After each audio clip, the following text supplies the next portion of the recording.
예, 오늘은 고린도후서 4장 1절부터 18절까지 읽었습니다. 오늘 말씀의 제목은 말씀의 제목이 포함된 구절은 4장 7절인데요. 이 보배를 질그릇에 가졌으니라는 제목으로 이 보배를 질그릇에 가졌으니라는 제목으로 말씀을 나누고자 합니다.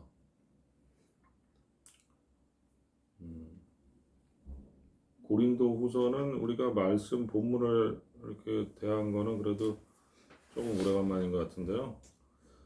이 고린도후서 그 1장부터 쭉 보면은 진짜 엑기스라고 할 만한 그 구절들이 많이 있는 것 같아요. 다른 성경도 마찬가지지만은 고린도후서의 전반부에 보면은 참 좋다 할 만한 구절들이 많이 있거든요.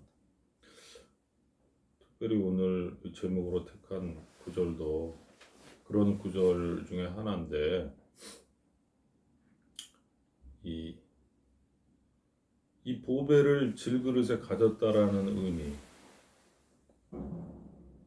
어떻게 생각할 수 있을까요? 뭐 잘못됐나요?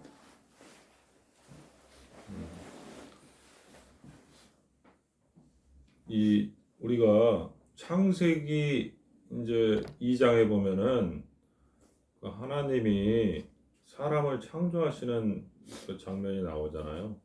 하나님이 창조하실 때 어떻게 창조하셨죠? 이 여호와 하나님이 흙으로 사람을 지으시고 그 코에 생기를 불어넣으시니 사람이 생명이 된지라 그랬단 말이에요. 흙으로 사람을 지으시고 그 코에 생기를 불어넣으셨다. 흙으로 사람을 지으셨는데 다른 동물들도 흙으로 지은 거는 마찬가지라는 거죠. 뭐 들짐승, 날짐승, 뭐 땅에 기어가는 곤충들, 뭐 모든 그 동물들을 흙으로 지으셨는데 동물과 사람이 다른 점은 하나님께서 그 코에 생기를 불어넣으셨다는 거예요. 그래서 그거를 한번 찾아보면서 얘기 한번 해보겠습니다. 그게 조금 의미가 있는 건데 창세기 2장 7절이 되겠습니다.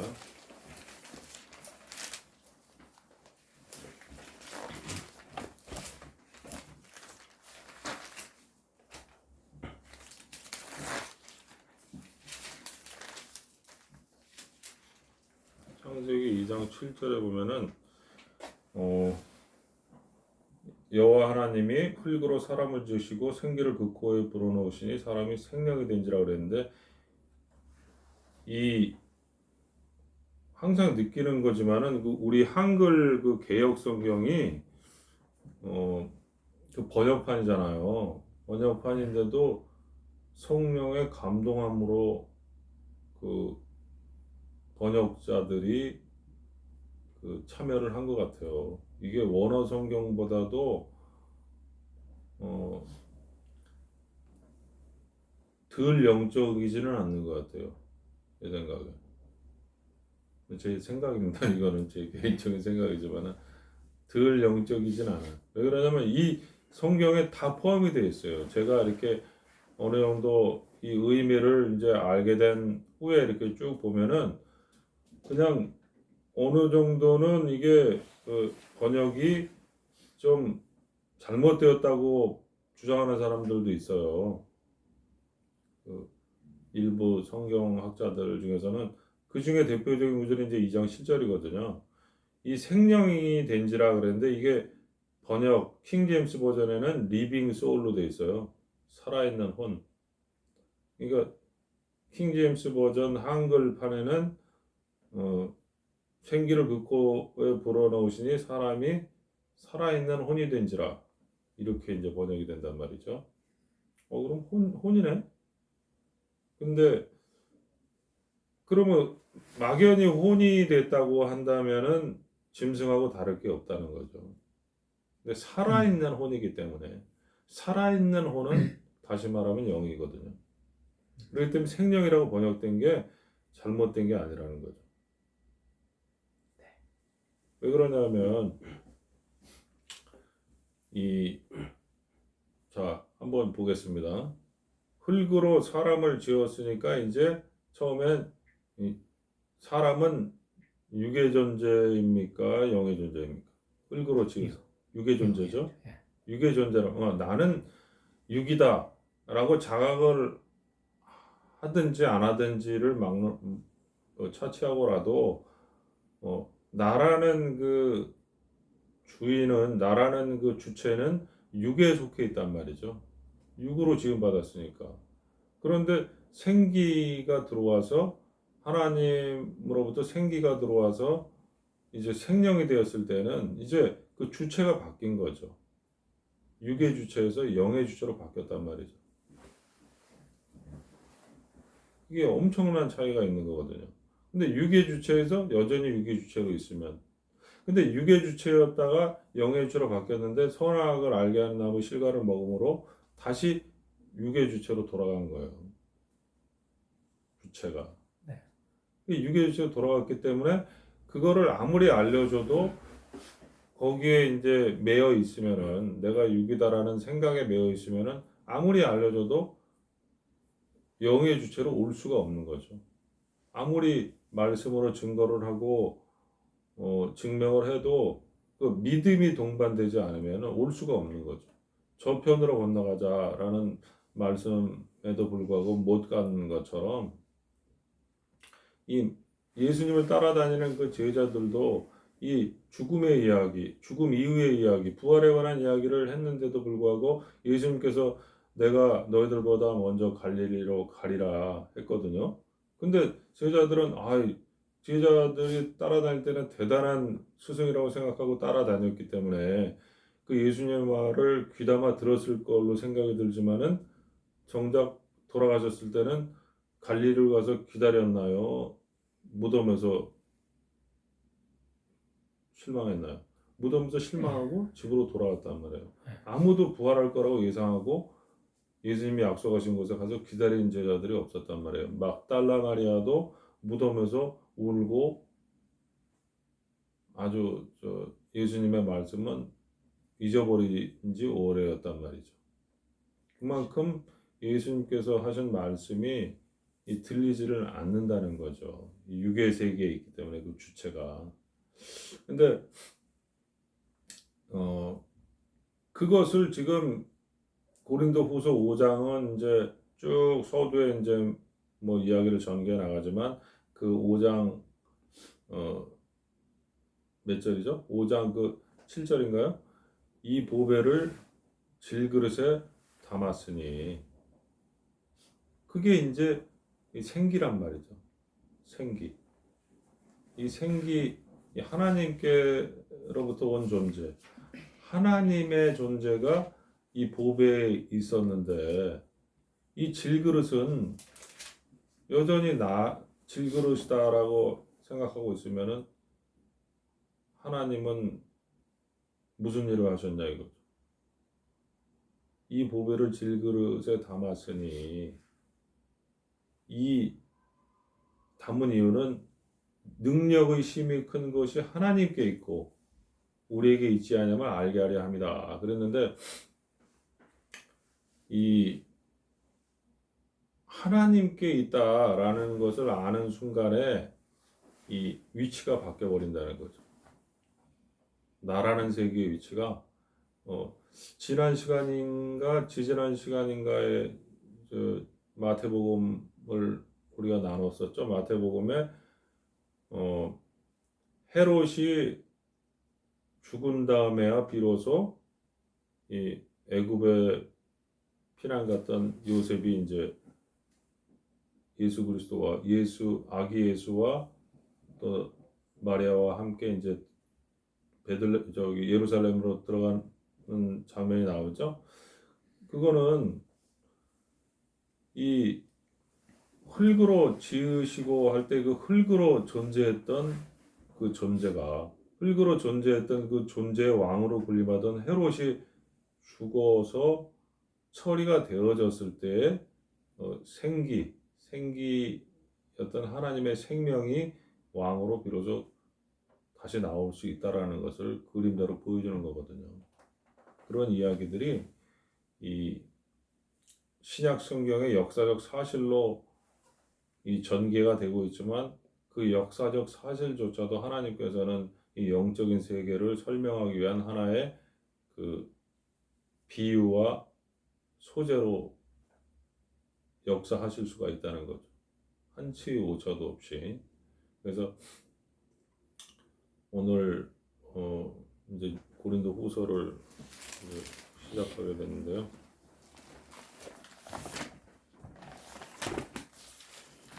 참 제가 오늘 읽으면서 고린도 후서가 시사하는 바가 너무 방대하다라는 생각을 했는데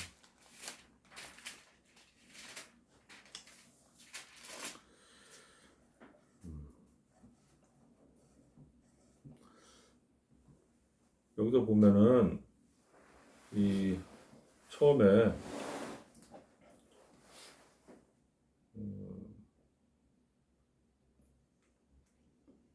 6절에 이게 7절로 이제 들어가기 전에 6절에 보면은 이 이야기가 이 창세기 1장의 이야기예요. 빛이 있으라 하시면 빛이 있었고라는 이제 창세기 말씀이 나오잖아요. 태초에 빛이 있으라 하시면 빛이 있었고 그럼 빛이 있으라 하기 전에 뭐가 있었죠? 빛이 있으라 하기 전에 1장 3절인데 빛이 있으라 하기 전에 근데 빛이 존재하기 전에 이 세상의 그 질서는 어땠습니까? 이 창세기에서 보면 빛이 있으라 했을 때 혼돈하고 흑암이 땅이 혼돈하고 공허하며 흑암이 깊음 위에 있고 하나님의 신은 수면에 운행하시니라 그랬잖아요. 땅이 혼돈하고 공허하다. 그럼 이런 그 순서가 그냥 우연히 이렇게 전개가 되느냐 하면은 그게 아니라는 거죠. 아까 흙으로 사람을 지으셨잖아요. 그 다음에 생기를 불어넣었죠. 생기가 있는데 거기다가 흙으로 감싸서 창조하시면 안 되나요?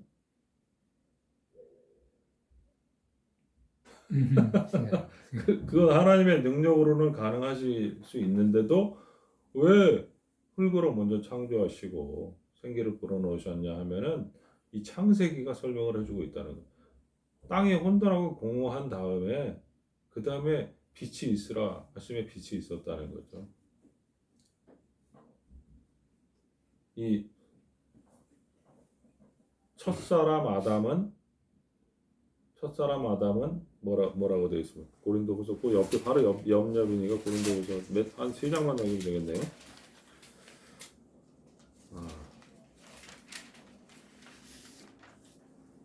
45절 15장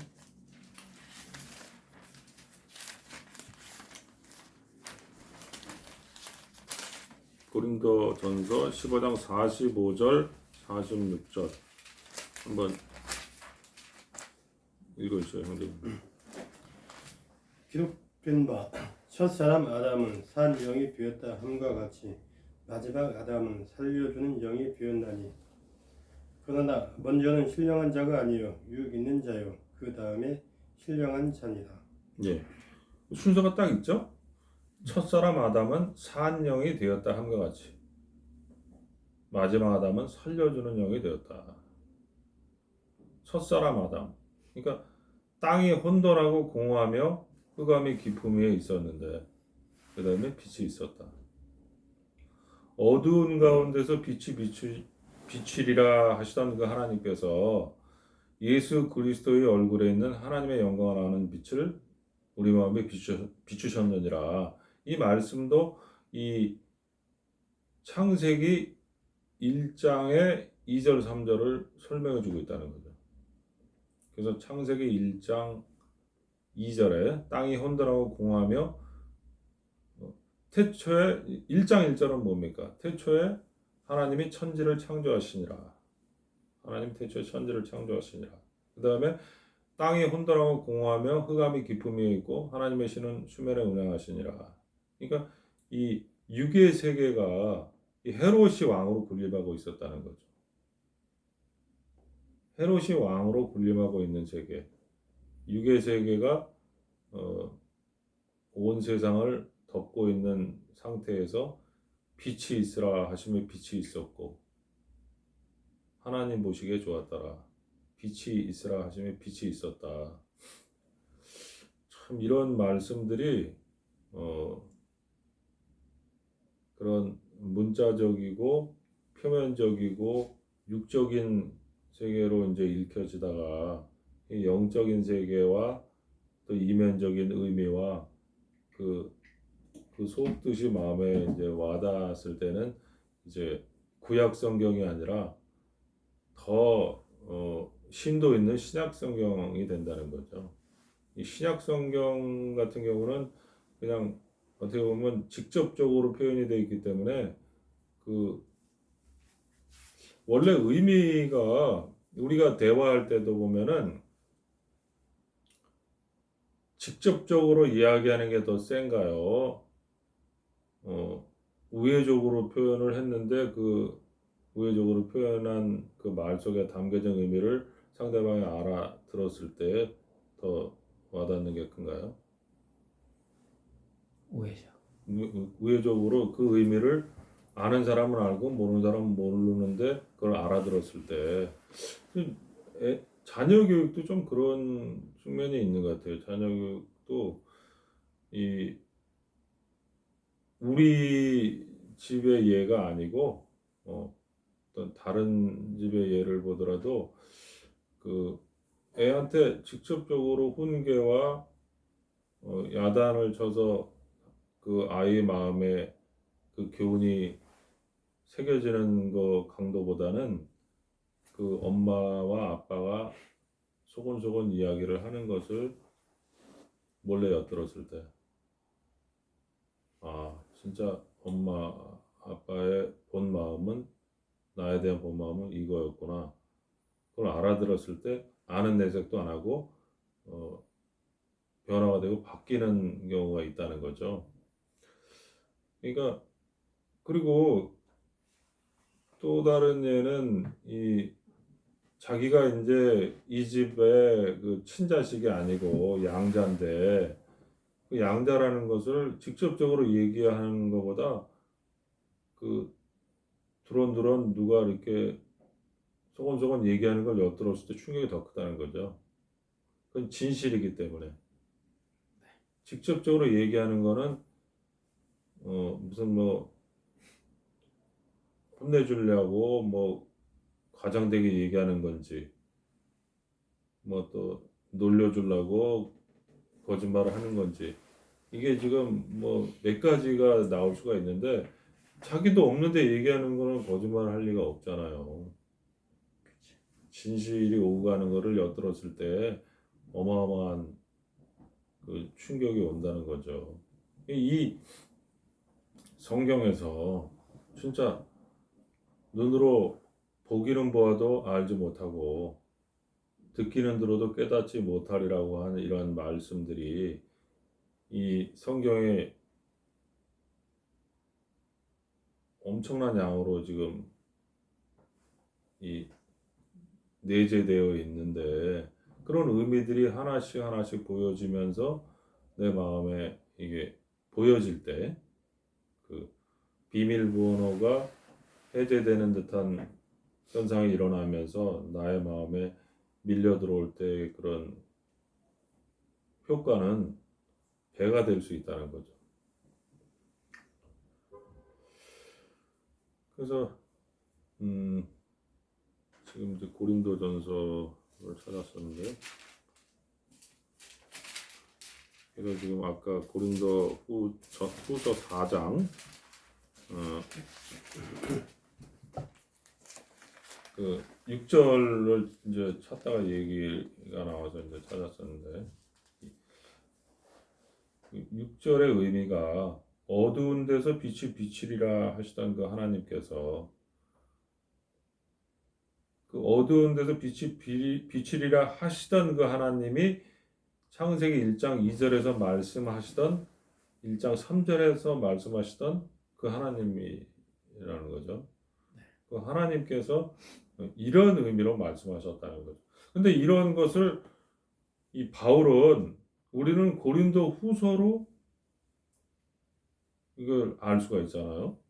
고린도 후서를 통해서 창세기 1장 2절 3절의 의미가 이런 의미였구나라는 걸 알 수 있지만 바울은 뭘로 알 수 있었을까요?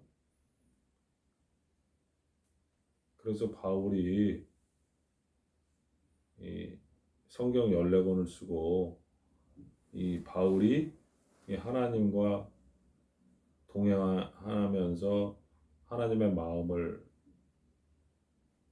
이렇게 심도 있게 알 수 있었던 것은 대단한 거라는 거죠. 그러니까 그러니까 바울이 하는 말은 이 사람이 한 얘기가 아니라는 거죠. 예수님도 그런 말씀하셨죠. 너희 듣는 이 말은 내 말이 아니요 나를 보내신 아버지의 말씀이니라 그랬거든요. 그러니까 예수님이 본인이 하시면서 너희 듣는 이 말은 내 말이 아니요 나를 보내신 아버지의 말씀이다. 그 일반 사람들이 얘기하면 황당한 얘기죠. 근데 그건 예수님이 하신 말씀은 사실이었단 말이죠. 근데 이 바울도 그런 그 투로 많이 얘기를 했거든요. 이 말은 한번 찾아볼까요?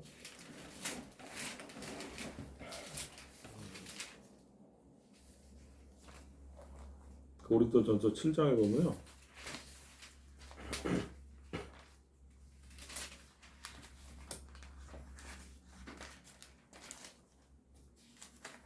고린도전서 7장 10절을 한번 읽어주실래요? 혼인한 자들에게 내가 명하노니 명하는 자는 내가 아니요 주시라. 여자는 남편에게서 갈리지 말고. 이게 무슨 말이죠? 혼인한 자들에게 내가 명하노니 명하는 자는 내가 아니요 주시라. 이런 말이 있을 수 있나요?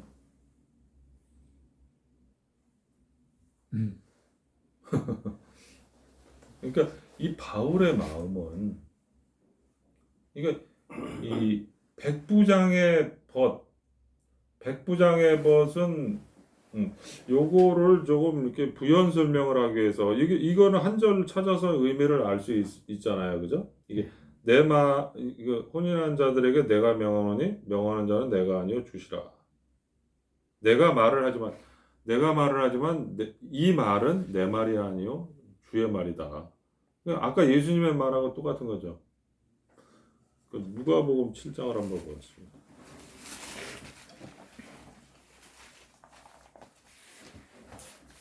뭘 찾으려고 하는지 아시겠죠? 찾으면 누가복음 7장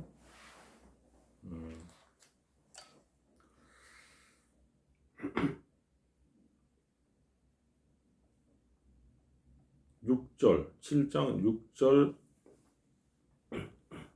7절 8절 예수께서 함께 가실새 이에 그 집이 멀지 아니하여 백부장이 벗들을 보내어 가로되 주여 수고하지 마옵소서 내 집에 들어오심을 나는 감당치 못하겠나이다. 그러므로 내가 주께 나아가기도 감당치 못할 줄을 알았나이다. 말씀만 하사 내 하인을 낫게 하소서. 저도 남의 수하에 든 사람이요 제 아래에도 군병이 있으니 이더러 가라 하면 가고 저더러 오라 하면 오고 제 정도로 이것을 하라 하면 하나이다. 예. 지금 여기서도 이 6절에 보면 백부장이 벗들을 보냈단 말이에요. 백부장이 벗들을 보냈으니까 이 지금 가로대 이하의 말은 누가 하는 이야기입니까? 주여 수고하시지 마옵소서 내 집에 들어오심을 나는 감당치 못하겠나이다는 누가 얘기한 거죠? 백부장의 벗. 백부장의 벗이 얘기한 거죠. 근데 백부장의 벗이 얘기했는데 이 7절에 보면 내 하인을 낫게 하소서 그런단 말이에요. 내가 죽게 나가기도 감당치 못할 줄을 알았나이다 하고 내 하인 이거 내 하인의 내는 누굽니까? 백부장. 백부장이죠. 그러니까 이게 지금 그 주어의 그 상황이 그러니까 백부장의 벗이 얘기하는지 백부장이 이야기하는지도 모를 정도로 하나가 되어 있다는 거죠. 백부장의 벗하고 백부장은 하나가 되어 있다는 거죠. 그렇지만은 이 세례 요한의 제자들은 이 전혀 다른 그 인칭을 쓴단 말이죠. 이 18, 19, 20 7장 18, 19, 20을 한번 또 읽어주시죠. 요한의 제자들이 이 모든 일을 그에게 구하니 요한이 그 제자 중 둘을 불러 죽게 보내어 가로되 오실 그이가 당신이오니이까 우리가 다른 일을 기다리오리이까 하라 하매 저희가 예수께 나아가 가로되 세례 요한이 우리를 보내어 당신께 말하기를 오실 그이가 당신이오니이까 우리가 다른 일을 기다리오리이까 하더이다 하니 예. 여기서는 그럼 백부장의 벗의 그 말하는 방식을 따라서 한다고 가정을 하면은 세례 요한의 제자들은 오실 그이가 당신입니까? 우리가 다른 일을 기다리오리까? 이렇게 이야기하면 되는 거거든요. 근데 이 세례 요한의 제자들은 세례 요한이 우리를 보내어 당신께 말하기를 그 이야기를 했다는 거죠. 세례 요한이 우리를 보내어 당신께 말하기를 전달자 역할만 한 거죠. 그 전달자 역할만 하면은 그냥 녹음기 역할만 한 거잖아요. 그 세례 요한의 제자들은 존재가 없는 거예요. 근데 백부장의 벗은 백부장이 된 거예요. 예수님은 하나님이 된 거예요. 바울은 예수님이 된 거예요. 그러니까 너희를 영접하는 것이 나를 영접하는 것이요. 나를 영접하는 것이 나를 보내신 이를 영접하는 것이니라. 그랬단 말이에요. 너희를 영접하는 것이 나를 영접하는 것이요. 예수님이 제자들을 보내면서 하시는 말씀이 너희를 영접하는 것이 나를 영접하는 것이요. 나를 영접하는 것이 나를 보내신 이를 영접하는 것이다. 거기에 다 함축이 되어 있는 거죠. 그럼 백부장의 벗을 영접하는 사람은 백부장을 영접하는 것이고 백부장의 벗의 이야기를 듣는 사람은 백부장의 이야기를 듣는 것이거든요. 세례 요한의 제자의 이야기는 세례 요한의 제자의 그 존재 자체가 없는 거죠.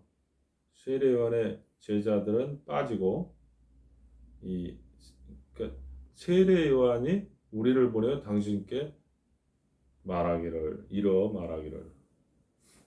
이렇게.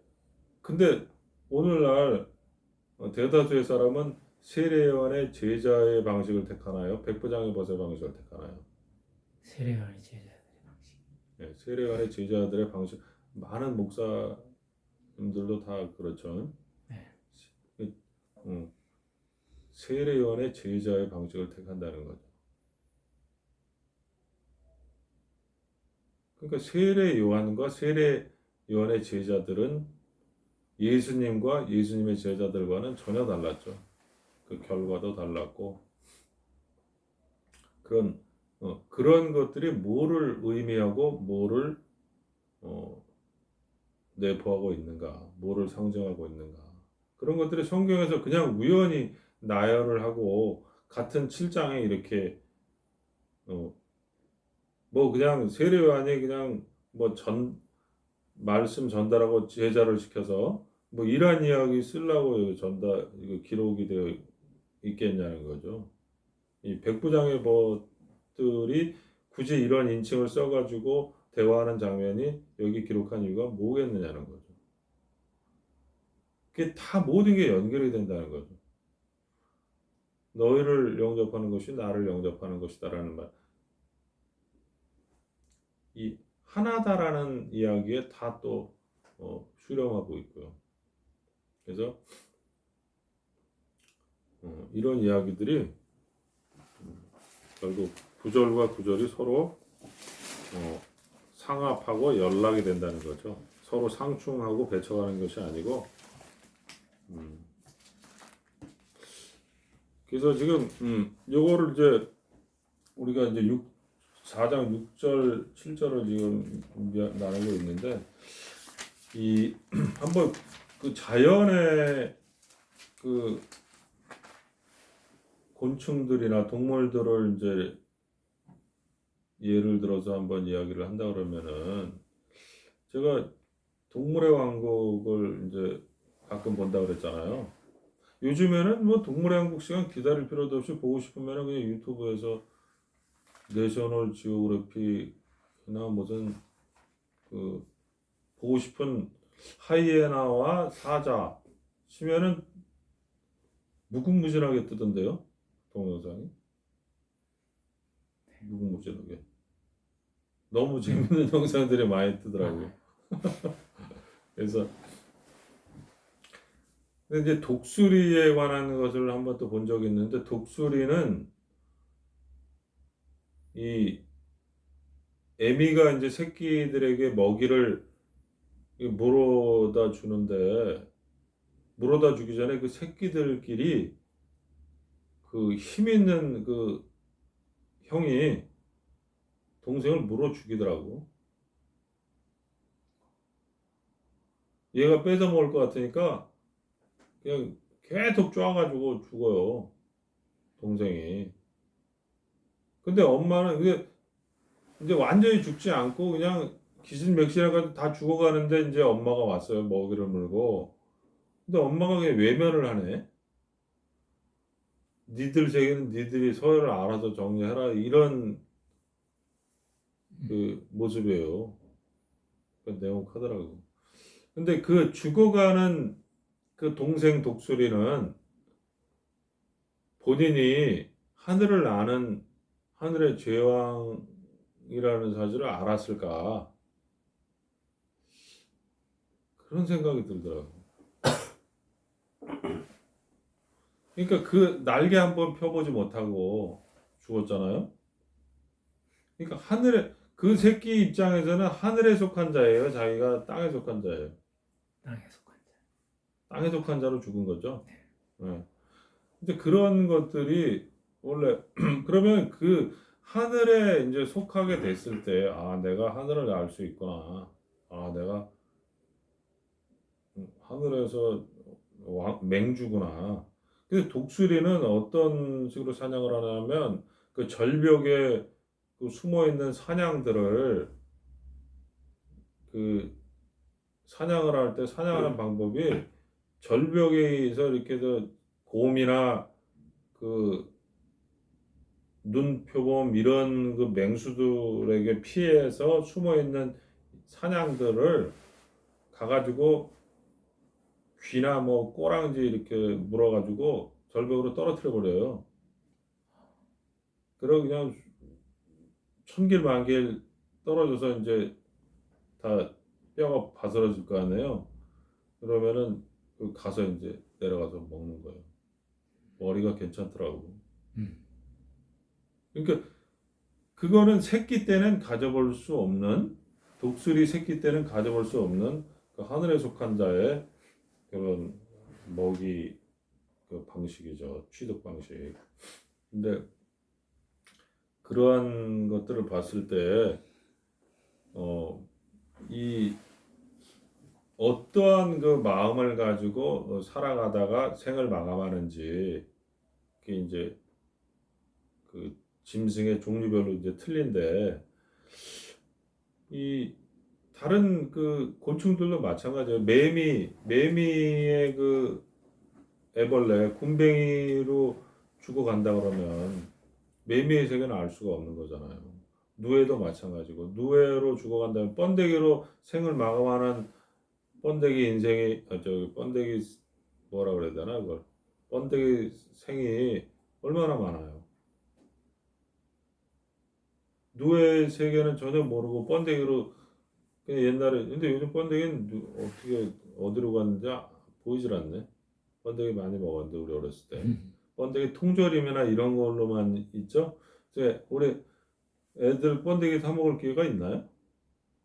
가끔은 있어요. 유언지. 가끔 나와요. 유원지 행사장 이런데. 이거 이제 그 번데기가 아직도 누구 뭐 생산이 되는 게 있나 보냐? 아니면 아마 수입해서 뭐 했든지 그럴 거예요. 옛날에는 하여튼 그 우리나라에서도 많이 나왔던 것 같은데 신문지에다 이렇게 말아가지고 국물까지 거기다 담아주면은 그 신문지 그 더러운지도 모르고 그냥 거기 국물 맛있게 이렇게 먹고 그랬던 것 같은데 기억이 나는데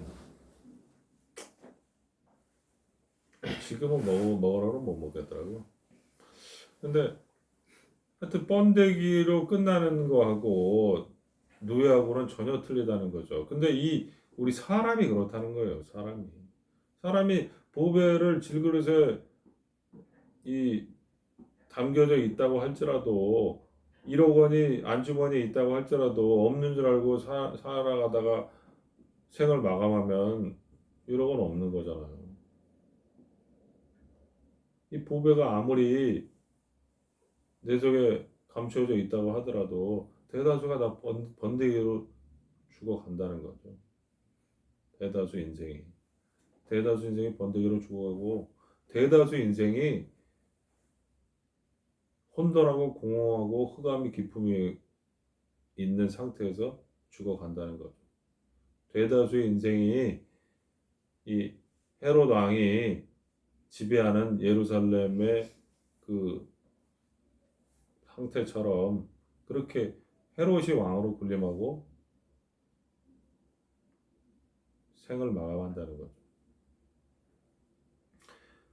그 살아있는 상태에서 헤롯이 죽는 것을 믿음으로 받아들여졌을 때 예수 그리스도가 애굽에서 오는 것을 경험할 텐데 이 표면적인 형상은 이제 애굽에서 오는 걸로 보여지지만 이 내 안에 있는 이 생명의 씨가 일어나는 거거든요. 외부에서 오는 게 아니고 이 내 안에 있는 이 생명이 아까 이 생기를 그 코에 불어넣으셨다고 한 그 생명의 그 기운이 일어나는 거거든요. 이 예수님은 성령으로 잉태되셨나요? 물어보나 안 하잖아요. 성령으로 잉태되셨잖아요. 네. 성령으로 잉태되셨는데 이 또 예수님께서 세례 요한에게 세례를 받으시고 요단강물에서 침례를 받으시고 올라오실 때 성령이 비둘기 같이 하늘에서 내려오심을 보았다 그랬거든요. 그럼 예수님 안에 성령이 있는데 무슨 성령이 또 예수님 머리에 내려오나요? 그러니까 그게 그것을 말하는 거죠. 이 내 안에 내 안에 영이 있지만 이 말씀으로 이 성령이 외부에서 말씀으로 스파크를 내는 거죠. 이 안에 있는 생명과 이 외부에서 그 생명이 이 비둘기가 예수님의 머리에 임하시는 것처럼 그렇게 말씀으로 임했을 때 그 잠자고 있었던 이 육에 가려져 있었던 육에 매여 있었던 그 생명이 살아난다는 거죠. 그것을 그림으로 보여주고 있다는 거죠.